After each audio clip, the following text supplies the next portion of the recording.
নজরে দেখে নেব আজকে সারাদিনের শিরোনাম।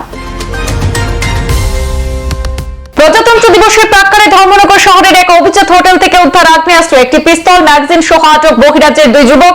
ধৃত দুই যুবক বিহারের নীরাজ কুমার এবং ইন্দাল মুখিয়া। পুলিশের জিজ্ঞাসাবাদে বেরিয়ে এলো চাঞ্চল্যকর তথ্য। বিহারের দীপক নামের যুবক ধর্মনগরের সঞ্জীব নামের অপর যুবকের কাছে এই পিস্তল পৌঁছে দেওয়ার জন্য তাদেরকে পাঠিয়েছে। প্রজাতন্ত্র দিবসের প্রাক্কালে আগ্নেয়াস্ত্র উদ্ধারের ঘটনায় তীব্র চাঞ্চল্য ধর্মনগরে। আসাম নাগাল্যান্ড সীমান্তে দুধু কলোনি এবং টিলাবস্তিতে ভয়ঙ্কর অগ্নিকাণ্ডে পুড়ে ছাই 125টির অধিক বসতি। ক্ষতিগ্রস্তরা আসামের বলে জানা গেছে। 6টি দমকল ইঞ্জিন একযোগে ঘণ্টাখানেকের প্রচেষ্টায় আগুন আয়ত্তে আনলেও ততক্ষণে পুড়ে ছাই হয়ে গিয়েছে আস্ত 2টি কলোনি। দুঃসময়ে আসামের নাগরিকদের পাশে দাঁড়িয়ে 4টি দমকল ইঞ্জিন পাঠিয়েছিল নাগাল্যান্ডের ডিমাপুর প্রশাসন। এই রহস্যজনক অগ্নিকাণ্ডে ক্ষয়ক্ষতি হয়েছে কম করে 5 কোটি টাকা। হাইলাকান্দিতে প্রধানমন্ত্রী গ্রামীণ সড়ক যোজনার নতুন সড়কের ভিত্তিপ্রস্তর স্থাপন করলেন মন্ত্রী কৃষ্ণেন্দু পাল। উপজাতীয় অঞ্চলগুলির পাশাপাশি সংখ্যালঘু অধ্যুষিত এলাকাগুলিতেও যাতায়াত ব্যবস্থা উন্নত করছে সরকার। সবকা সাথ সবকা বিকাশ নীতিতে সামনে রেখে মুখ্যমন্ত্রীর নেতৃত্বে উন্নয়নের যাত্রা অব্যাহত রয়েছে। হাইলাকান্দি জেলার উমেদনগর থেকে মনাছড়া গ্রান্ট হয়ে রাজেশ্বরপুর পঞ্চম খণ্ড পর্যন্ত 3.5 কিলোমিটার গ্রামীণ সড়কের কাজে ভিত্তিপ্রস্তর স্থাপন করে এই মন্তব্য করলেন মন্ত্রী কৃষ্ণেন্দু পাল। কংগ্রেসের লং মার্চে কাঁপল ভারত বাংলাদেশ সীমান্ত। ভারত বাংলাদেশের আন্তর্জাতিক সীমান্তে অবৈধভাবে বাঁধ নির্মাণ করায় বাংলাদেশ সরকারের বিরুদ্ধে বিধায়ক বিরজিৎ সিনহার নেতৃত্বে লং মার্চ করে বিক্ষোভ প্রদর্শন করল ঊনকোটি জেলা কংগ্রেস। দীর্ঘ 6 কিলোমিটার রাস্তা পায়ে হেঁটে লং মার্চ করে কংগ্রেস কর্মীরা। সিলিন্ডার বিস্ফোরণে ভস্মীভূত 5টি বসতগৃহ, সর্বস্ব হারিয়ে পথে বসতে হয়েছে ঘর হারাদের। পরনে কাপড় ছাড়া বাকি কিছুই বাঁচানো সম্ভব হয়নি। ঘটনাটি সংঘটিত হয়েছে হাইলাকান্দির চণ্ডীপুর গ্রামে।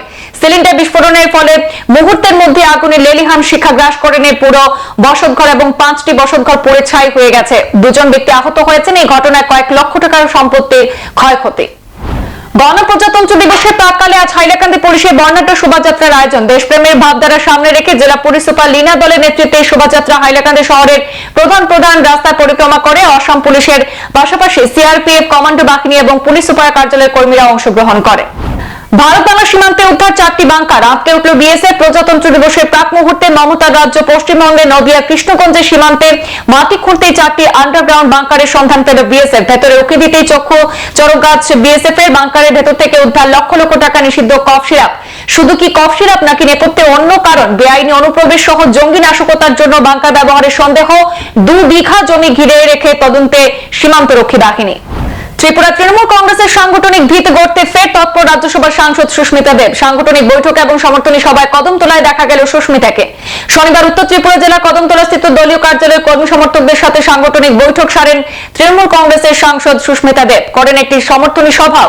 এদিন সাংগঠনিক বৈঠকে দলীয় কর্মী সমর্থকদের উদ্দেশ্যে দীর্ঘ আলোচনা করেন সাংসদ।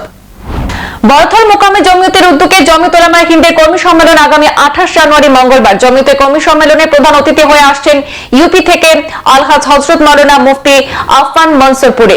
বদরপুর বরথলে জমিয়তের কর্মী সম্মেলন ঘিরে সাজরব আমন্ত্রিত দেশ বরেণ্য এক ঝাঁক আলিম উলামারা। শহরে ত্রাস সৃষ্টিকারী 3 কুখ্যাত চোর কাছাড় পুলিশের জালে। উদ্ধারে স্বর্ণালঙ্কার সহ 2টি দ্বিচক্র বাহন। শিলচর জানিগঞ্জের ভুঁইয়াগতি এলাকা থেকে চুরিকাণ্ডে ঘটনায় জড়িত সাব্বির উদ্দিন লস্কর, শিপু মজুমদার এবং শাহরুখ উদ্দিন মজুমদার নামের 3 জনকে আটক করতে সক্ষম হয়েছে শিলচর সদর পুলিশ। অন্তর্রাষ্ট্রীয় আইনি লড়াইয়ে ভারতের বিরাট জয়। 26/11 হামলার অন্যতম চক্রী তাহাউর রানাকে ভারতের হাতে হস্তান্তর করবে আমেরিকা। মার্কিন জেলে বন্দী তাহাউর রানাকে হাতে পাবে ভারত। বড় জয় মার্কিন আদালতে। ভারতে নাশকতা চালিয়ে কেউ কোনোদিন ছাড় পায়নি, বাঁচতে পারেনি পাক বংশোদ্ভূত জঙ্গিও। তাহাউর রানাকে ভারতে হস্তান্তরের অনুমতি দিল আমেরিকার সুপ্রিম কোর্ট। জেলবন্দি জঙ্গি ভারতে প্রত্যার্পণে এড়াতে দীর্ঘ আইনি প্রচেষ্টা করলেও শেষ পর্যন্ত ব্যর্থ হতে হলো। গুড়ের প্যাকেটের ভেতরে করে গাঁজা পাচারের চেষ্টা। ধর্মনগর রেল পুলিশের হাতে নেশাজাতীয় কফ সিরাপ উদ্ধারের রেশ কাটতে এবার বাজেয়াপ্ত 14 কেজি শুকনো গাঁজা। তবে কোনো ধরপাকড়ের খবর নেই। ঘটনা উত্তর ত্রিপুরা জেলার ধর্মনগর রেল স্টেশনে। উদ্ধার করা গাঁজা কালোবাজারি মূল্য আনুমানিক 1.5 লক্ষ টাকা। মন্নদীর পারে বাঁধ শীঘ্র সংস্কার সহ কৈলাসহরবাসীর স্বার্থে বিভিন্ন দাবি নিয়ে কৈলাসহর কুমারঘাট রাস্তা অবরোধ করলেন শত শত কংগ্রেসী কর্মী সমর্থকরা। রাস্তা অবরোধের পরে রাস্তার দুপাশে শত শত গাড়ি আটকে পড়ে এবং নিত্যযাত্রী সহ পথচারীরা নাজেহাল হন। রাস্তা অবরোধ স্থলে কৈলাসহর মহকুমা পুলিশ অফিসার এবং কৈলাসহর থানার পুলিশ, টিএসআর এবং কেন্দ্রীয় আধা সামরিক বাহিনী মজুত করা হয়। পক্ষকালের মাঝে আবারও বন্দরের ঝটিকা অভিযানে উদ্ধার অবৈধভাবে মজুত করে রাখা লক্ষাধিক টাকার চেরাই কাঠ। পলাতক বাড়ি মালিক তথা কাঠ মাফিয়া ঘটনা উত্তর ত্রিপুরার ধর্মনগর কদমতলা ফরেস্ট বিটের তারকপুর গ্রাম পঞ্চায়েত এলাকায় শনিবার গোপন খবরের ভিত্তিতে পিয়ারিছড়ার বাসিন্দা ফজল হকের বাড়িতে অভিযান চালিয়ে প্রায় 80 সেটটি চেরাই কাঠ উদ্ধার করা হয়। উদ্ধার করা কাঠের বাজার মূল্য আনুমানিক 1 লক্ষাধিক টাকা। বন আইনে মামলা হাতে নিয়ে তদন্ত শুরু করেছেন বনকর্মীরা। শনিবার উধারবন্দ বিধানসভা কেন্দ্রের শিলচর সৌরাষ্ট্র মহাসড়কের দুর্গানগর তৃতীয় খণ্ডে precise agro mills and space LLP অত্যাধুনিক রাইস মিলের উদ্বোধন করলেন মন্ত্রী Koushik Roy. Precise agro mills and space এলএলপির মিশন গ্রাহকদের কাছে উন্নত মানের চাল পণ্য প্রক্রিয়াজাতকরণ এবং সরবরাহ করা, কৃষকদের কাছে ন্যায্য মূল্যে চাল সরবরাহ নিশ্চিত করা ইত্যাদি। এবার ভূস্বর্গে ছুটবে বন্দে ভারত। কাশ্মীর উপত্যকায় বন্দে ভারতের সফল ট্রায়াল রান।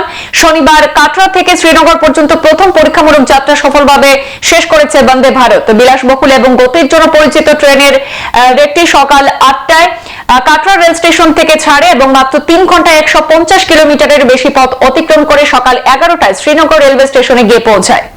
প্রজাতন্ত্র দিবস উদযাপনের আগে শনিবার ভোর নাগাদ জম্মু কাশ্মীরের কাঠুয়া জেলা উত্তপ্ত হয়ে উঠল সেনা জঙ্গির গুলির লড়াইয়ে। জঙ্গল ঘেঁষা এলাকায় সেনার যে অস্থায়ী ক্যাম্প রয়েছে এদিন সেখানে গুলি চালায় জঙ্গিরা।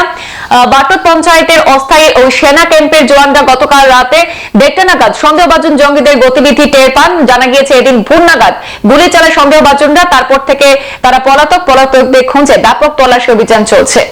পুরীর জগন্নাথ মন্দিরের নিরাপত্তার কথা ভেবে এবার মন্দিরের চারদিকে নজরদারি টাওয়ার বসানোর কথা ভাবছে সেই রাজ্যের সরকার। বৃহস্পতিবার ওড়িশার আইনমন্ত্রী পৃথ্বীরাজ হরিচন্দন জানিয়েছেন শীঘ্রই ওই ওয়াচ টাওয়ারগুলি বসানো হবে।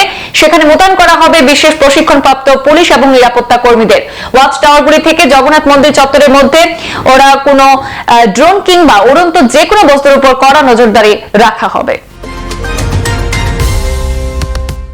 শিরোনাম এই পর্যন্ত। বিস্তারিত অন্যান্য খবর পেতে অবশ্যই চোখ রাখুন পূর্বাঞ্চল প্রতিদিনে। ধন্যবাদ।